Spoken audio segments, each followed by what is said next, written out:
welcome to the latest edition of the Digital CxO podcast. I'm your host, Mike Vizard, and my guest today is Alan Shimel, CEO of Techstrong Group, publisher of DevOps.com, Security Boulevard, Container Journal, Techstrong.ai, Techstrong TV, and of course, Digital CxO. Alan, how you doing? Good, Mike. It's good to see you, or hear you. So we have a new title in the family. It's Techstrong.ai, and we want to kind of lead off with a couple of the stories that are over there because they pertain to digital transformation, at least some of the issues thereof. And the first one at the top of the list is the FTC is looking into ChatGPT and OpenAI and how all this data gets used and how sometimes maybe it, defames people. It's kind of getting interesting out there. No, I think it's a question of, well, they'll have to prove malice, and I don't think a GPT or an AI program, it's going to be hard to prove malice by them, but not to get all legal on you, but, for some of these public figures, you need, there has to be, as the movie says, an absence of malice. But, continuing along the legal theme, Mike, there's always, when I went to law school 100 years ago, our con law teacher taught us, there's always a lag between technology and society's ability to regulate, normalize, and regulate it. And I think because so many people have been, sky is falling, running around with AI and the potential it has for impact on humanity, we're trying to kind of knee-jerk in some reactions here. And this latest FTC one is, I think, a great example of it. Don't shoot the messenger. AI is the messenger here. It's just pulling information from what's out there. And yes, in some cases, it's filling in information erroneously. But again, it's not being done with malice. I don't know. I'd have a hard time holding them liable. I guess libel is an interesting issue, but you could also just be reckless republishing of content, and that might get you into some heat. And also, if the person involved isn't really a public figure per se, but there's something about them. So there's a lot of nuance in that space. But what's reckless? That they shouldn't take everything on the internet? Well, aren't we all reckless then? Isn't that a bigger problem with society, is that we lack the ability as a civilization to discriminate wheat from chaff, nonsense from truth? I mean, aren't all the QAnoners or whatever the hell they're called reckless then? I think reckless in this regard is if you take something and republish it or take it from ChatGPT and use it in some sort of commercial fashion without checking its veracity is reckless. So let me throw it right back at you. Security Boulevard, our own Security Boulevard. We have approximately 400 security bloggers in the Security Bloggers Network whose blogs get published on Security Boulevard. I mean, published is a funny word. It's no more than we take their RSS feed and we publish that feed, if the RSS feed. But you or I or any of our terrific editing team is not sitting there and looking at the veracity of every single post in the Security Bloggers Network. And when someone points out something that's wrong, we simply fall back on we're just republishing a feed. Well, we also, if it's egregious or just flat out wrong, we'll take it off of Security Boulevard and take it down once we're so if we could remove that data from ChatGPT, or there was a mechanism to let ChatGPT to remove it based upon a complaint or what have you, would that suffice? I think that's ultimately what they're going to have to be able to show that they can do.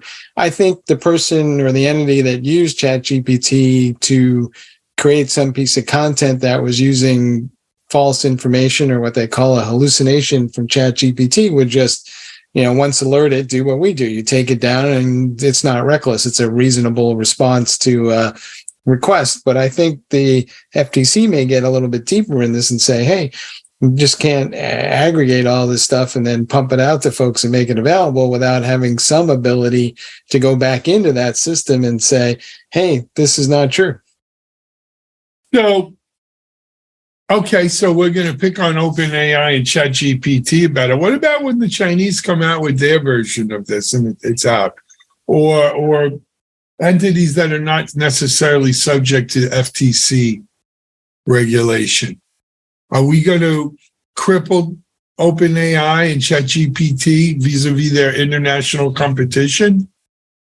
We do that all the time in other industries and other sectors, and the Europeans do it alongside of us because we apply our democratic values to it. But we're not going to suspend our values just because the other guys are and living in an authoritarian society. Yep. All right. Fair enough. So we'll see how this whole thing comes to a head. It's going to be interesting. I don't think this means that AI, to your point, is going away anytime soon. In fact, we may have the opposite problem, according to an article by John Willis that's up on Techstrong.ia talking about the rise of shadow AI. We're having the same issue all over again, where organizations are launching projects to the side. Nobody seems to know exactly what they're for or who's sponsoring them, but they may not be considering all the ramifications of that. So are we about to have a shadow AI problem? And is that a good thing or a bad thing? Well, first of all, I got to tell you, John Willis is doing some amazing things with this AI research he's been doing. You know, you've got John coding again after I don't know how many years. He sits at home and is coding and scripting. Spoke to him this morning. When you get back here at the Techstrong headquarters, I got some interesting stuff to show you he's working on. But the thing about it is this shadow problem, I don't know if it's specifically an AI problem. It's just the same shadow problem we've had. We've had it in IT in general. We had it with cloud.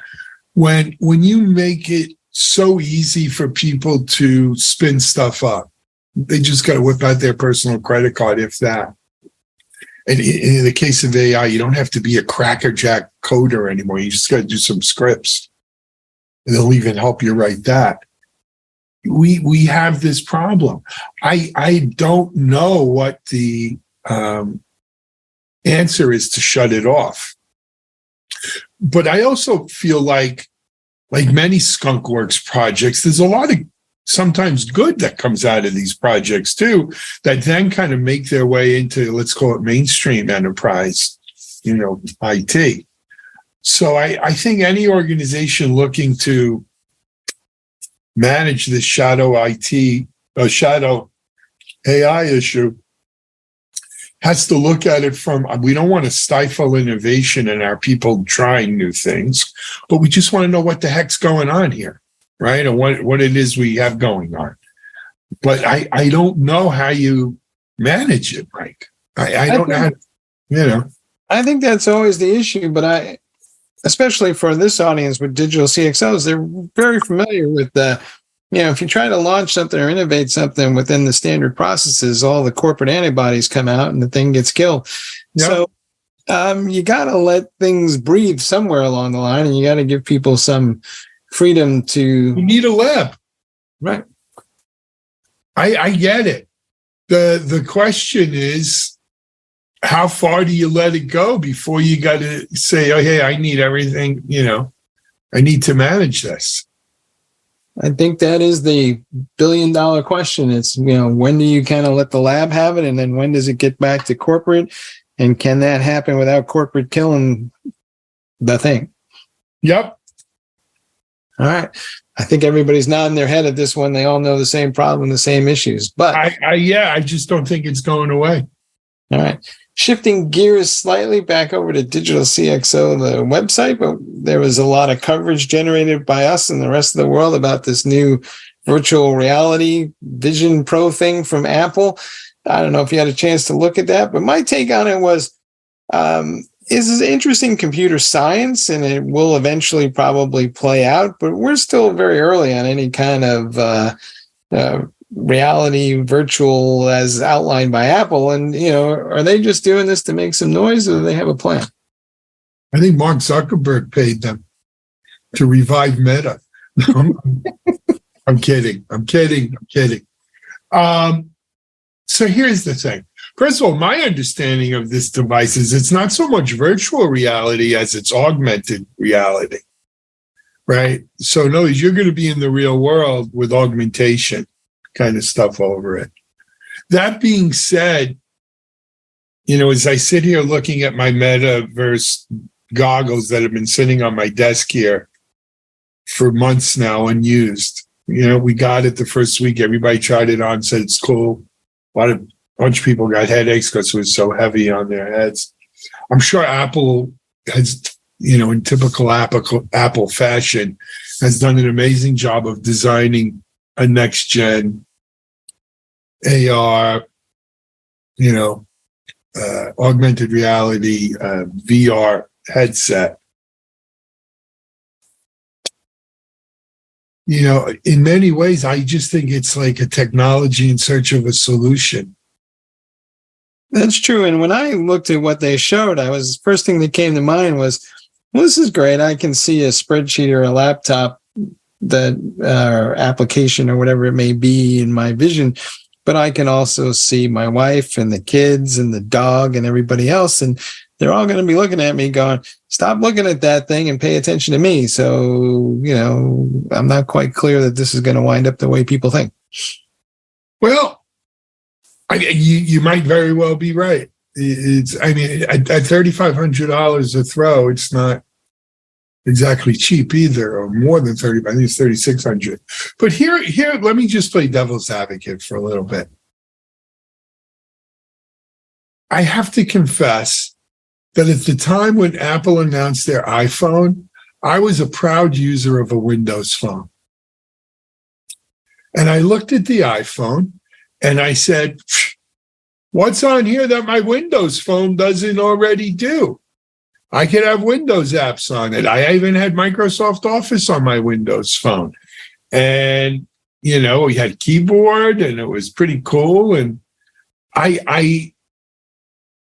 and when Apple was calling this a new computing device, I didn't think it's not a computing device, it's a phone.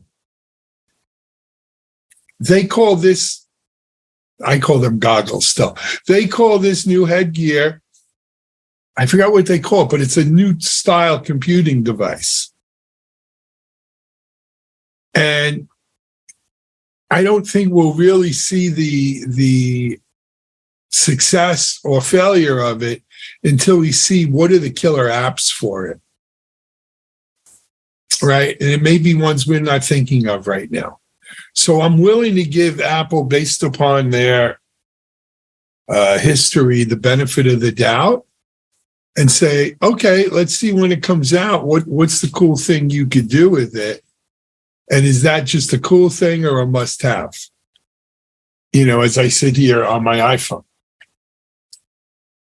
I think that both Apple and Samsung are probably racing to figure out how to get to $1,000 headset and then get the ISVs going. So this may be just kind of a teaser of things to come and just getting us some sense of what the future may be, but I don't think this is the thing. Fair enough. I don't, I'm not going to say you're wrong. All right. Shifting gears. We've all been sitting and watching the economy as of late. Some folks say we're in for a soft landing. Some folks say we're not in for any landing, and others are still calling for a hard landing. But do you think folks on their digital transformation initiatives, are they pulling back in the face of headwinds, or are they doubling down because they know that when the economy gets uncertain, they got to invest and drive something new and different?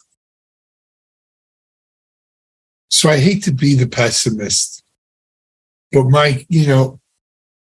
what I'm seeing people slowing down. Right? I was talking to a friend of ours yesterday who from the recruiting business, and he basically places code, DevOps engineers and software developers. And he's saying, look, he has no shortage of people looking for job that he could place, but he does have a pretty big shortage, relatively speaking, of places to place them at. So I was thinking, all these layoffs in the tech space really just affected, quote unquote, tech vendors. But I'm beginning to realize that those tech vendors are reacting to a slowdown in purchases and usage of tech tools, including and heavily investing in digital transformation tools. Now, it's hard to wave a broad brush and say, oh, everybody's pulling back, right? When you have an industry that quite frankly has been on a bit of a drunken sailor orgy the last 3 years in terms of hiring and building out, and it slows down a little but doesn't stop, it's very easy to knee-jerk and say, oh, this whole, the golden age is over and it's dying. No, I'm not saying that either. I'm just saying overall, I think the market is pulling back, slowing down. They're digesting a little bit of all the digital transformation projects that were, put in place over these last couple of years. And then I think also that those digital transformation projects from the last couple of years, Mike, a lot of times they were put forward at the expense of other sort of non-digital transformation projects that were pushed back, right? And now you're seeing a little rebalancing of that as well. Yeah, I agree. I think a lot of the businesses are struggling to digest a lot of the changes that came through, and they underestimated what that would take and what the resistance would be within their own organizations. And so it's simpler to put it on pause for a minute and kind of try to work through some of those issues now under the guise of an economic issue, rather than having to admit that maybe we didn't completely think this whole thing through as well as we might, which kind of brings me to my next story here, which is taking the friction out of the digital experience. I know we've talked about this in the past, but I continue to encounter almost daily some sort of digital experience that is just half-assed and probably worse than the physical process it replaced, including, going to a restaurant now, whipping out my phone to get the menu on the QR code to figure out what it is that's on the thing. Frankly, it was just simpler to give me a paper menu and I can figure it out by the time I did all that stuff. Second, but remember for a second, why did they do that?